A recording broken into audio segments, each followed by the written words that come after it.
달님 북한 가라. 공산주의 그렇게 좋으면 가라. 북한 가라. 네, 니가 가라 북한. 네. 저기 제가 아파트 하나 추천드릴까요? 네. 달님 아파트 하나 추천드릴게요. 저기 평양 편한 세상이라고. 네. 평양 이편한 세상이라 한번 글로 제가 추천을 드립니다. 자, 어쨌든 간에 이게 좌파적 사고방식이 정말 무서운 게 뭐냐면요. 부동산은 투기와 그 극혐으로 표방을 하고, 네. 돈 벌 방법이 부동산 투기밖에 없나? 다른 거 널렸음. 이렇게 이야기를 하는데요. 참 이게 인간이 참 간사해요. 네. 돈은 벌고 싶은데 부동산으로 돈을 벌면 안 된다. 이렇게 이야기를 하는데요. 그 주식은 뭐예요? 네? 주식은 뭡니까? 주식도 본인이 돈 번 것처럼 보이죠? 그 남의 돈 뺏어서 버는 거예요. 네? 참 정말 안타깝고요. 자, 평양 이편한 세상 가시던가 대동강 아이파크 글로 가시던가 하세요. 네. 자, 아니면 저기 아오지, 네, 아오지 프로지오 이런 데 들어가셔도 좋을 것 같아요. 네, 대동 리버자이 좋을 것 같습니다. 네. 이자님께서 강제매가 여기가 사회주의 공산국인가? 달림 재산도 다 국가가 몰수하고 북한처럼 공급해준 데서 본인의 노력보다 작게 받고 살아갈 수 있나요? 이렇게 날카로운 일침을 알려주셨고요. 달님 저 인간은 우회전 깜빡이 켜고 좌회전 할 인간일세. 이렇게 하셨는데요. 자, 최근에 여러분도 혹시 우리 한문철 TV에 나온 그 람보르기니 그 영상 보셨어요? 람보르기니 빌런 보셨습니까? 그게 부산에서 람보르기니가 갑자기 제네시스 앞으로 끼어든 거예요. 근데 제네시스가 람보르기니에 끼어들 수 없으니까 그 공간이 너무 좁아가지고 자기가 그냥 앞으로 간 거예요. 그러니까 갑자기 확 끼어들면서 막 욕을 하고 막 그렇게 하는 겁니다. 왜 내 앞길을 가로막냐? 그러면서 먹던 커피를 집어 던졌어요. 네. 자, 여러분. 람보르기니 타면은 그게 권력인가요? 그게 본인의 권위를 세우는 거예요? 네? 참, 이 부동산을 투기로 지칭하면요. 그게 아니에요. 그게 왜 투기예요? 네? 그게 왜 투기죠?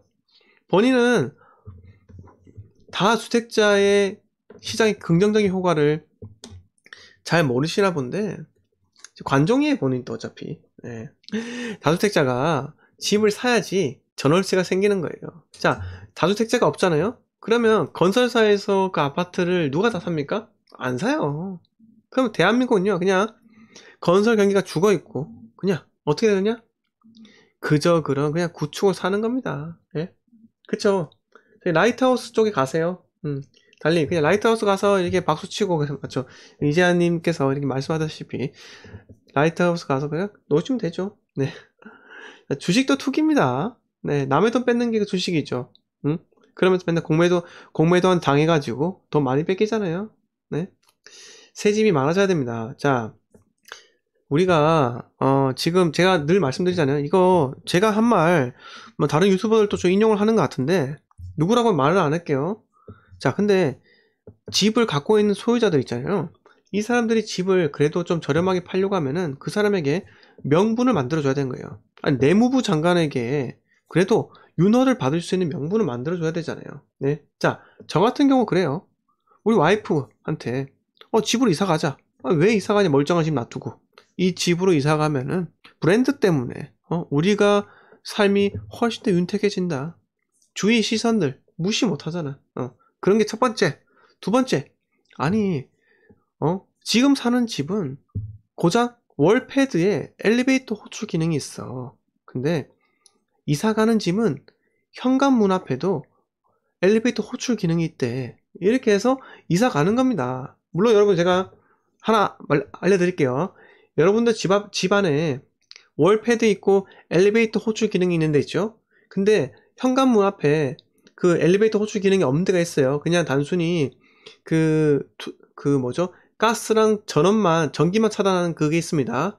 그래서 그거 아파트 관리사무소 통해서 그 월패드 업체에다가 공문 같은 거 보내서 여기에 엘리베이터 신호가 지금 뿌려져 있는지, 월패드에서 그 현관으로 뿌려져 있는지 그걸 확인하고 그 스위치만 5만원짜리를 바꾸잖아요. 그러면 그 현관에서 그 엘리베이터 호출이 됩니다. 그것도 한번 알아보세요.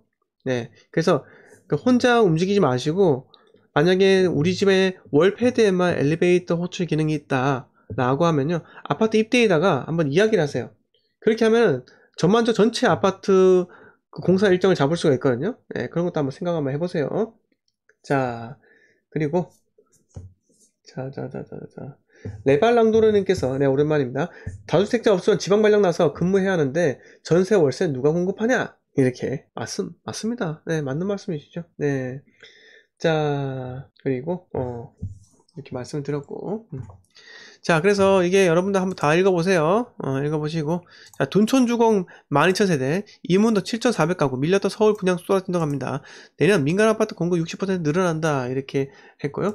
자, 환경 부동산 인포 공동조사에서 589곳 49만 6,500가구가 분양을 하고 2015년 이후 가장 많은 물량이라고 합니다.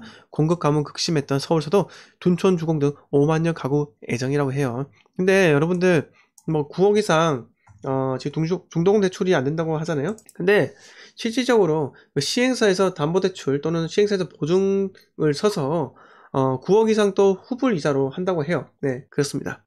그래서 딱히 걱정할 필요가 없는 것 같아요. 뭐 9억 이상 분양 받아가지고 대출이 되니 안 되니 그거는 네, 무주택자 분들은 걱정할 게 아닙니다. 네, 그렇고요. 자, 우리 극민님께서 그래서 지금 대구 집 사야 합니까? 제가 대구 집 사라고 했나요? 네. 자, 국민님, 네, 대구 사고 싶으세요? 네, 대구 사고 싶으시면 말씀해주세요. 자, 우리 무캐닉에서 갭 투자는 2023년에 시작해야 하나요? 이렇게 말씀하셨는데요. 그게 지역마다 달라요. 네, 무캐님.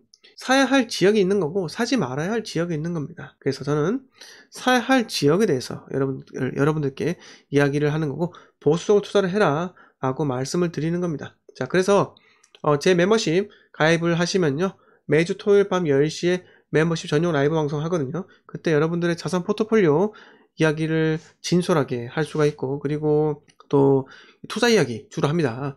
투자 이야기 같은 경우는 여러분의 질문에 맞춰서 할 뿐더러 평상시에 여러분들이 저희 평일 방송에 투자 이야기를 잘 할 수는 없거든요. 네, 실질적으로.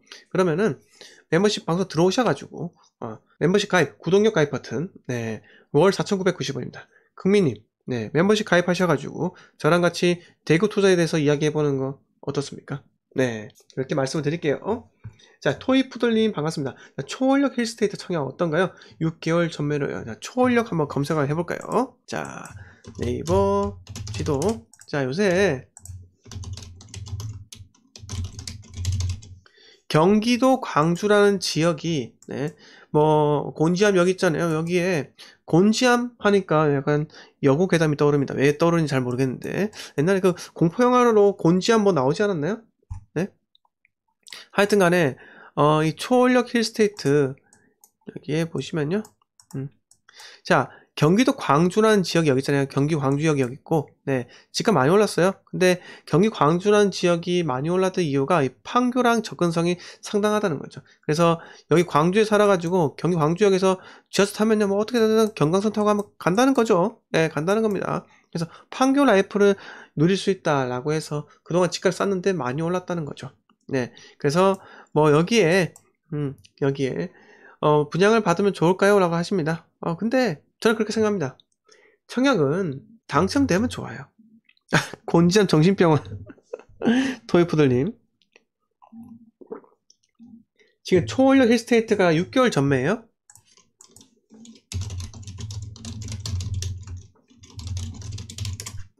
아, 6개월 전매네요. 초원력 힐스테이트가.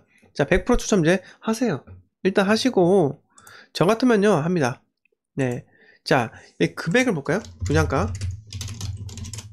초원력 힐스테이트 분양가가 대략적으로 얼마입니까? 네, 34평이 5억 4천. 32평이 6억 3천. 뭐 저렴하죠? 청약 당첨되면 괜찮아요. 네, 곤지암님 당첨되면 괜찮고 어쨌든 경기 광주가 뭐 입주 물량도 없고 해서 괜찮다고 모두의 부동산에서 이야기를 했어요. 근데 저는 그렇게 생각합니다. 네, 근데 뭐가 중요하냐면 경기 광주에는 입주 물량이 적을 수가 있어요. 근데 오늘 또 우리 저기 누구야 그 신사임당 채널에 그 지방부동산 이야기를 한다면서 자기가 옛날에 역전세를 맞았는데 여러 지역에 분산 투자를 했다는 거예요. 근데 자세히 들어보니까 이분이 경기 남부권에 여러 채를 분산 투자했다는 거예요. 여러분 경기도 남부에 여러 채 분산 투자하는 거냐? 그건 한 곳에 계란을 한 바구니에 담는 거랑 똑같은 거예요. 아시겠습니까? 수도권은요, 수도권 이남과 수도권 북쪽, 이북으로 네, 이렇게 나뉘어지는데 한강 경계선을요. 네, 수도권 남부로 이렇게 사게 되잖아요. 그러면 그거는 계란 한 바구니 담는 거 똑같은 거예요. 똑같은 사이클이에요. 자, 지금 찾아보세요. 사이클 다른 곳이 있나? 없어요. 다 똑같아요. 왜 그러냐? 수도권은요, 경기도든 어디든 간에 입주 물량이 비슷비슷하게 나와요. 한 번에 다 몰린다고요. 그러면 경기 광주 옆에 뭐 예를 들어가지고 A라는 지역의 입주 물량이 과다하게 몰린다. 오를까요? 못 오릅니다. 그런데 지방은요, 그래요. 부산, 그리고 자, 우리 달님은 그냥 지역 구경 가세요. 네, 지역 구경하고 저를 가라 하고, 네, 제가 좀 더 말씀을 드리면은 부산, 울산, 대구, 대전, 광주는 독립적인 도시인데 대전 같은 경우는 특이하게 옆에 세종시라는 메이저급의 대도시가 생겼잖아요. 그러면서 대전의 집값이 오르지 못하고 지금 급락이 오는 거예요. 네. 그리고 그렇게 지역 연계 효과가 대전인 광역시 중에 제일 높은 겁니다. 인천은 치우고 인천은 저기 수도권이니까요. 근데 부산이 독립적이에요. 주변 도시의 입주 물량이 많다 해서 부산에 영향을 미칩니까? 안 오른다는 아니란 거죠. 하지만 부산의 입주 물량이 많으면은 주변에 양산이든 김해든 영향을 미친다는 겁니다. 자, 울산도 마찬가지예요. 울산에 근처에 뭐가 있습니까? 부산이죠. 근데 양산 있잖아요. 부산에 입주 물량 많다 해서 울산에 영향 미칩니까? 아닙니다. 독자적인 생활권이기 때문에 거기 입주 물량이 많건 먹은 떠나서 영향을 미치지 않는다는 겁니다. 대구는 뭐예요? 대구 입주 물량이 많아지잖아요. 주변에 구미든 저기 김천이나 경산이 작살이 나는 겁니다. 근데 경산이 많든 저기 구미가 많든 김천 많든 아무 상관이 없어요. 대구한테. 왜? 대구의 인프라가 훨씬 나으니까요. 대전은요, 대전의 인프라도 괜찮지만 그에 못지않은 인프라를 갖춘 국회의사당이 혹시나 올지 모르는 정부 종합청사가 있는 세종시 청사가 있는 그 대전 옆에 있는 세종, 그게 들어오니까 작살이 나는 거 아닙니까? 예, 그래서 이용님께서 위성도시 개념입니다. 자, 서울의 수도권은요, 우리가 예전에 학교 다니면서 사회과 부도 보잖아요. 그러면 위성도시예요. 수원도 위성도시. 네, 다 위성도시라고요. 서울에서 인구를 다 수용하지 못하니까 근처에다 위성도시를 만들어가지고 그렇게 수용하겠다는 거 아닙니까? 네? 그렇죠. 이용님께서 잘 말씀하셨는데 대구의 위성도시, 구미, 안동, 포항, 경주. 뭐 근데 대구의 부동산 물량하고 직접적으로 연관되는 건요. 경주, 포항, 안동은 좀 제외를 하고 구미랑 저기 경산 이 정도입니다. 네, 안동, 포항, 경주 좀 너무 멀리 떨어져 있어요. 자, 포항도 독자적인 그 지역인데 근데 포항 같은 경우는 제 생각으로는요. 물론 저기 대구랑 40분 정도밖에 안 떨어져 있어요. 근데 제 개인적인 생각은 포항은 독자적인 인프라를 갖고 독자적인 수요를 가진 도시예요. 왜? 포항제철, 현대제철, 뭐 저기 동부제철 뭐 이렇게 있지 않습니까? 네, 그러니까 독자적인 환경이고, 근데 저는 포항에 투자를 하지 않습니다. 왜 투자를 하지 않느냐? 포항은 인구가 50만이에요. 이게 사이클이 너무 짧아. 너무 짧아서 안 합니다. 네. 자, 그리고 그쵸, 이용님. 대구에 살고 직장 위성도시요. 그래서 대구의 그 교사랑 결혼을 해서 남편은 포스코 다니고 아내는 대구에서 그 초등학교 교사, 초중고 교사 하는 커플도 많아요. 예. 그래서 어쩔 수 없이 포항에 살고 싶지만은 와이프의 직장 한번 대구를 떠나면 다시 돌아오기 어렵다고요. 그러니까 포항하고 대구랑 대구가 대구교대 제가 이제 들었었는데 포항이랑 대구랑 맞바꿀 수 있는지 그건 모르겠어요. 그 교사들이. 예. 공무원들도 마찬가지예요. 포항이랑 대구랑 맞바꾸기가 조금 어렵다고. 자, 알고 있는데 되는지 안 되는지 잘 모르겠습니다. 아무튼 간에 그렇고.